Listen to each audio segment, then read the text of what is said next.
जपलं तर सगळंच आपलं आहे आणि जपलं नाही तर कोणीच आपलं नाही.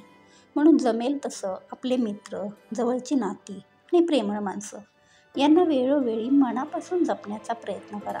कारण जपलं तर सगळे आपले वाटतात, नाही तर कोणीच आपलं नसतं. एखाद्या व्यक्तीवर अन्याय करणे हे पाप आहे, पण समोर पाप होताना फक्त पाहत बसणे हे महापापच आहे. मनात असलेली गोष्ट ही समोरच्याला वेळेवर सांगून टाकता यायला हवी, कारण मनात साठवलेल्या भावनांचं कर्ज फेडण्यासाठी संपूर्ण आयुष्य हे कमी पडून जातं. आपल्याजवळ खूप माणसे नसली तरी चालतील, पण अशी एखादीच व्यक्ती असावी जी आपण नाराज असताना काय झालं, काही प्रॉब्लेम आहे का, असं आपण न सांगताही आपल्याला विचारणारे असं कोणीतरी प्रत्येकाच्या आयुष्यात नक्की असावं. नातं कुठलंही असू द्या, पण प्रत्येक नात्याची एकच रक्तवाहिनी आहे आणि ती म्हणजे विश्वास. जर विश्वास असेल तर सगळी नाती टिकतात, पण जर नात्यात विश्वासच नसेल तर नातं फक्त नावापुरतंच असतं. काही वेळेला आपली चूक नसतानाही शांत बसावं लागतं, कारण जोपर्यंत बोलून समोरच्या व्यक्तीचं मन हलकं होत नाही तोपर्यंत त्या व्यक्तीला स्वतःची चूक कधीच लक्षात येत नाही.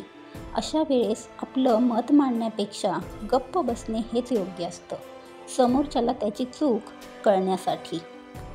चांगले बोलून किंवा चांगल्या शब्दांचा वापर करून चुकीच्या लोकांची देखील एक वेळ मन जिंकता येते. फक्त आपली वाणी आणि आपले शब्द हे योग्य असले पाहिजेत. जीवनाच्या प्रवासात धावताना वेग असणे महत्त्वाचे असते, पण वेगापेक्षाही तुमची दिशा योग्य आहे का हेही तितकंच महत्त्वाचं असतं.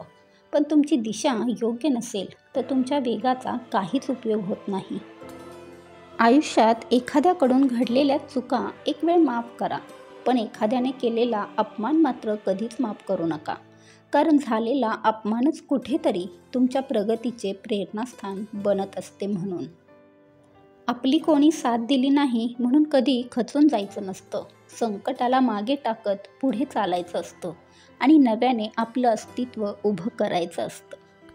सगळ्या गोष्टी जवळ असतानाही नशिबाला दोष देणाऱ्या माणसांनी एखाद्या गरिबाला विचारावं की खरं आयुष्य काय असतं आणि आयुष्याचं सुख नेमकं कशात असतं. वेळेची पण गंमतच असते. काही वेळेला काही गोष्टी माणसाला वेळेवर समजतात, तर काही वेळेला जेव्हा वेळ निघून जाते तेव्हाच माणसाला काही गोष्टी समजतात. प्रश्न असतो तो फक्त प्रत्येक गोष्ट वेळेवर समजून घेण्याचा.